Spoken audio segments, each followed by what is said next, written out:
Don't forget to like, share, and subscribe.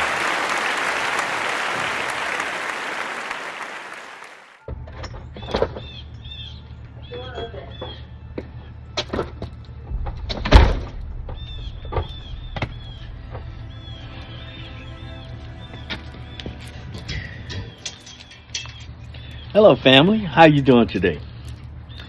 The end of another day. Oh, yeah. Well, it is Victory TV, and today we're on this channel of At the End of the Day. And it's been a pretty good day today. Had some interesting experiences. And every time I learn something, I like to come out and share it with you so that you'll know the temperature of what's going on in schools and with our young people. And if you consider yourself to be an answer and or you're interested in becoming a resource person or a person, someone who is interested in helping our children and understanding the things that our children and youth are dealing with, then maybe something that I may say today will give you some encouragement to jump in and help. You know, it takes a village. And I'm a part of that village. I have retired, and so I've decided to go back into the schools to try to help where it is needed. And our students, our children,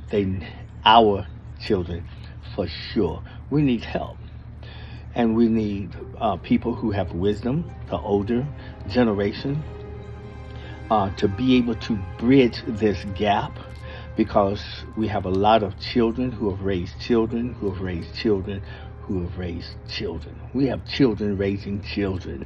And so I see the problem is not their problem. It is our problem as a people. So I want to be a part of the answer and not the problem. Okay.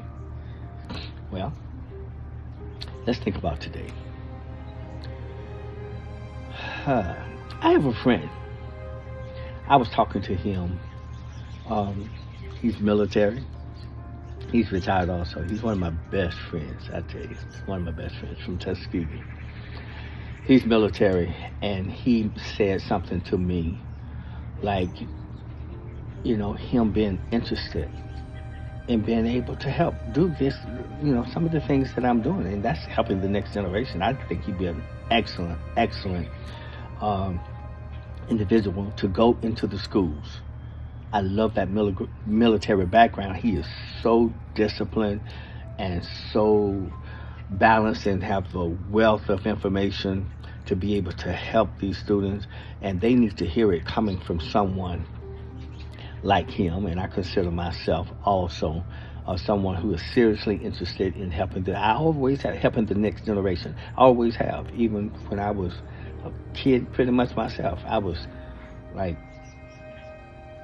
started helping with a gymnastics program. I think I was maybe about 18 or 19 years old when I started helping and teaching and giving back. I'd just been given to.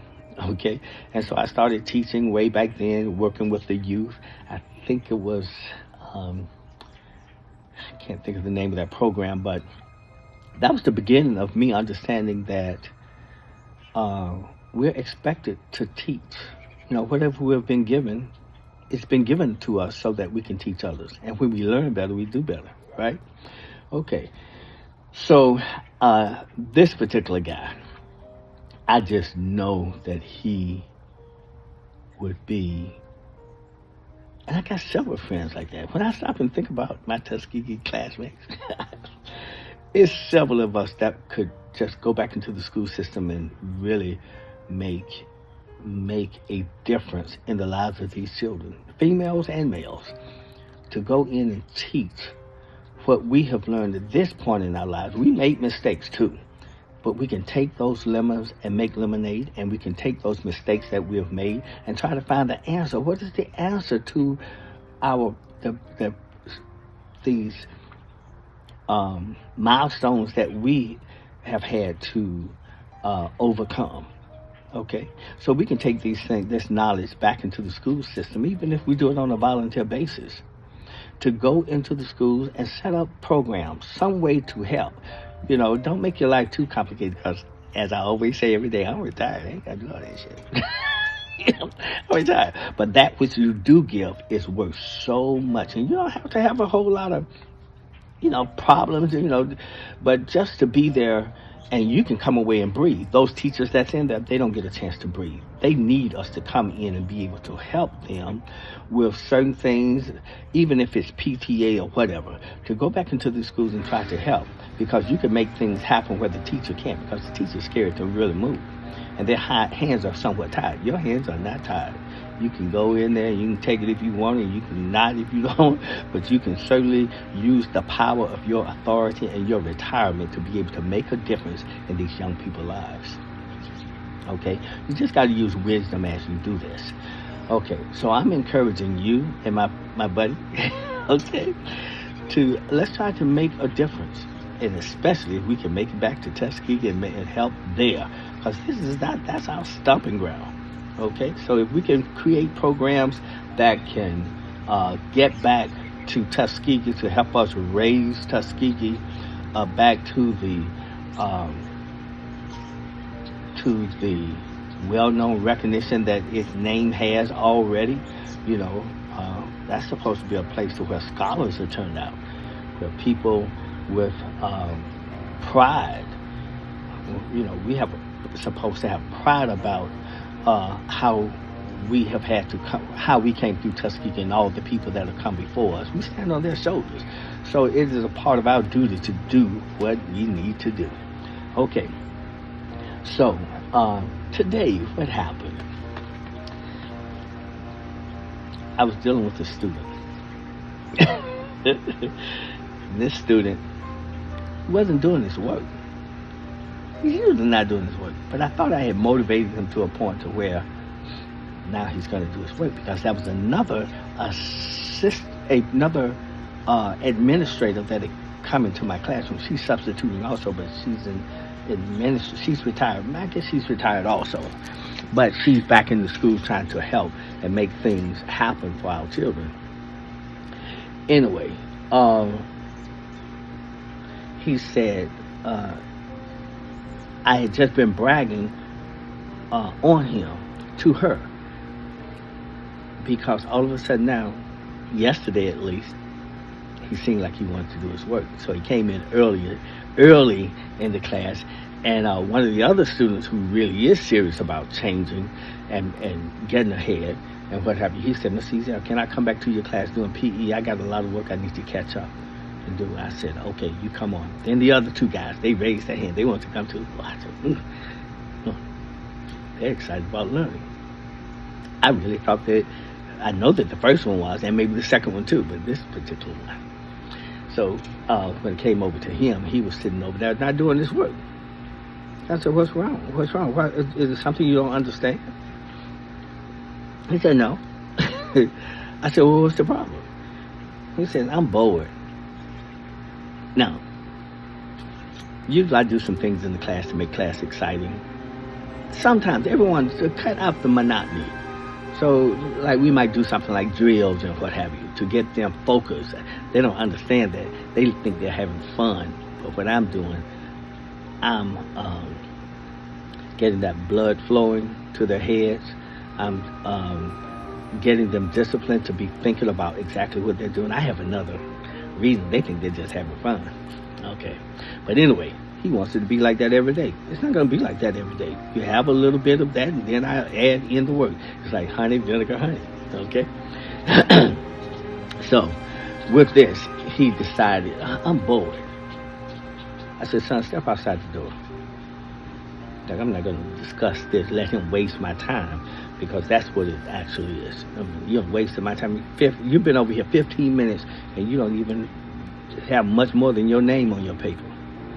And tell me you're bored. Now, he's quite competent and able to do the work that had been assigned for him to do. So I said, step outside.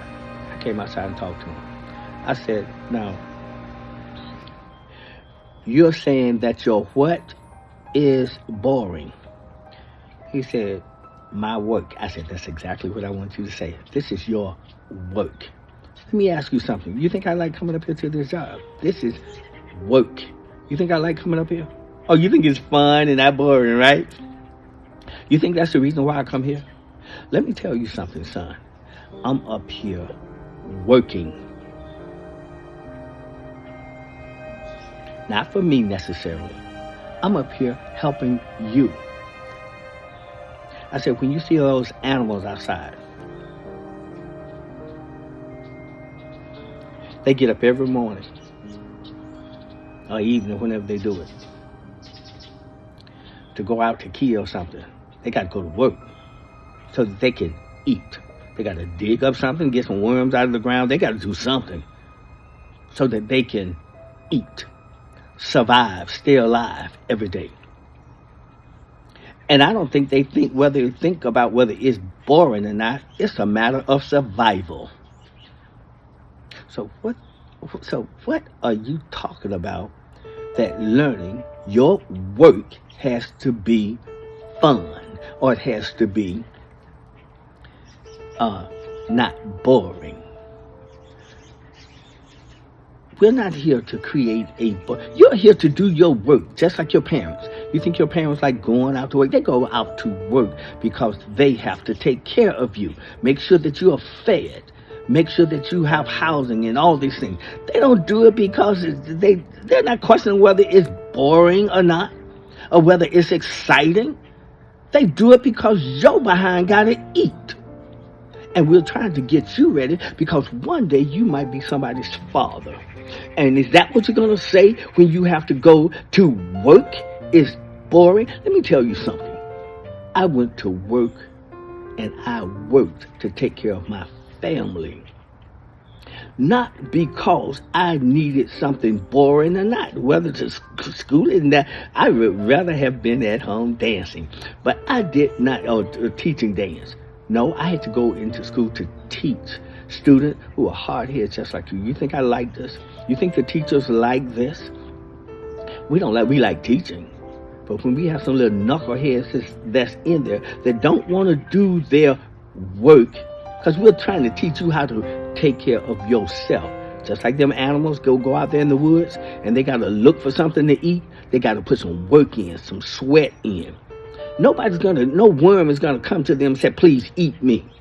No, you gotta have some skills. So we're trying to give you some skills so that when your mama release you from her house, you'll be able to feed yourself.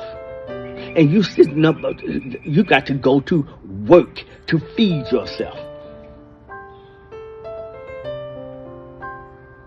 Do you understand this? Now, I know you probably want a little girlfriend, don't you? You want a wife, you want to have a family, you want to have all that, don't you? But don't no wife want no lazy ass man. What woman wants a man who's going to sit on his ass talking about he needs to be excited and motivated and all this stuff to be able to help her feed her family? You out of order, son. Whatever you're dealing with, I'm giving you the real picture here. You don't deserve a wife or whatever you're going to get, whatever, for you to lead or direct. You don't deserve one if you don't know how to work and you can't even take care of yourself. We're trying to get you to get in here to learn how to read, write, add, and do all these things for yourself. And you're sitting up and talking about it needs to be fun and entertaining to you. Men don't go to work because we like it. We go, if you happen to get in the area you like, good. But we don't go to work because we like it. We go to work because we need to take care of ourselves and we need to take care of our families. So you need to get up off of this. I said to the little fella, I said, most men or most women can probably find a man to take care of them, maybe. Okay. And that's usually the concept, because men, we like to take care of our women. We just trying to figure out the best way to do so. But ain't no woman worth her grit or sit around and take care of no lazy-ass man. Is that what you're going to do? Do I need to tell all these girls in here to look at you and examine you as to whether you're worthy of them? Worthy of them to allow you to be the head of their household or the leader of their household, and you sitting over here talking about it's got to be exciting. What is wrong with you? You need to go home and rethink this thing. I said, now, are you going to go back in this classroom and do your work or not? He had to sit there and think about it. He sat there for a minute. I said, oh, that's okay. No, just go on in there and sit down. I didn't even push him to do anything else. I wanted to see what he did. I said, your hesitation on answering that, if you didn't have an answer for me immediately, I already know you missed something. And I'm going to see what you do. I went back in that classroom. I said, use my wisdom, because I really don't want to lose him. I want to keep that fish on the hook, because I'm not losing this one. I keep my little I got a whole bag of trick-or-treat candy. The kids have brought it. I said, y'all bring that candy. I need it to use it in the classroom for motivation to get work up out of them. That's their pay. So what I did, I went around to all the students carrying that bag of candy. I said, have you finished your work? The fellow said, yeah, I finished mine. I said, reach in the bag. Reach in the bag, get him some candy.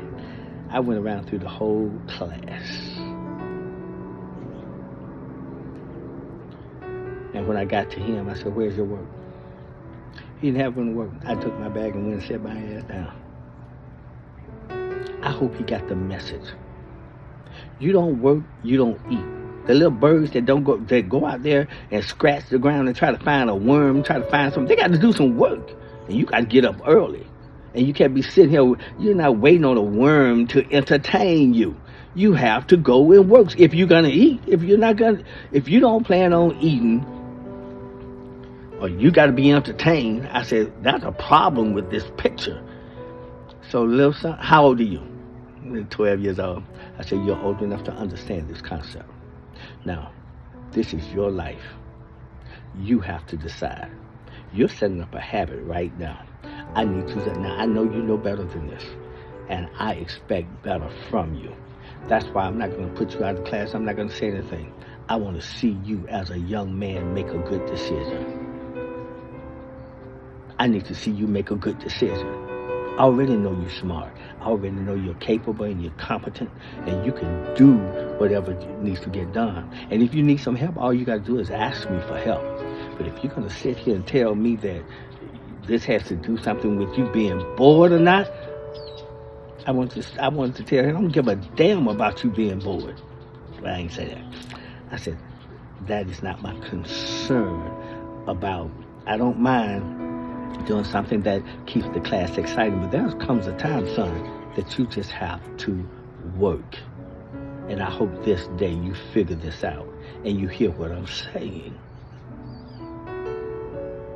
It is important that you as a young man learn to work for what you want. If you want to have a better life, you must learn how to produce. And I left that way. Now, some of you other older men and older women, my age, I'm sure you understand this concept. That's the kind of wisdom that we have to bring to the classroom to these students, especially the young men. We've got to wake them up. And these little boys, they always want to impress the girls, so you got them up. You got an upper hand on them. Use what you know and what you have at your hands to be able to change their mindset, because this has to go into their spirit. I'm not just talking and flapping my mouth just to be flapping. No, I have to talk to him individually. Let him talk, then you talk. He talk, you talk. You've got to get in there so that he can make a decision and put these things together. He can't put it together. He thinks he's supposed to be there in that classroom and entertain. He does not associate his classwork with work. I had to make the connection for him. And so you have to make connections. We have to make these connections to our children, because these children who are having children They haven't even figured it out yet. They still trying to hook and crook and go around the corners and all this kind of stuff. Don't realize that work is inevitable. You have to work in some form or fashion to be able to produce. Someone's got to work. And we as the men of the household, women have to work too. They have to be able to manage a home and be, if they're going to be domestic, if you're going to go traditional. But then we have women that go out and work and whatever. But, you think that we don't need men to go out and work, then that's another day, another question, another video. Okay, I'm not going to talk about that. But as far as establishing a household, we as men, we expect to have to work and take care of our families. Okay, it's just the nature that we have received. Okay, but I got some other ideas or other schools of thought that eventually I'm going to bring in also, that might help to improve our family situations in the black community, and actually to help any community. But I'm going to stay in my lane and deal with my own community. Okay, it's called staying in my lane. I teach my students that too. Stay in your lane. Okay. All right. Well, hopefully that is a nugget that we can pass on from my day's experience today. At the end of the day, this is something that I've learned. I've always known it, but maybe for the youngsters, young people who are forming families and what have you, sometimes you need a little wisdom, a little word or something, some encouragement, or maybe just an extra word from somebody else supporting those things that you're already teaching, because sometimes you can be talking to your own children, but they don't hear it till it comes from somebody else. So hopefully my words will validate and back up your words, and they don't have to hear it from you. Just push this video over there in front of them and tell them to like it, share it, and subscribe. And if you like the messages that I'm receiving to pass on to you, then feel more than welcome to share it. And therefore, in the end of all of this, at the end of this day and at the end of all of the work that we need to do, I'm granting you peace. Don't forget to like, share, and subscribe.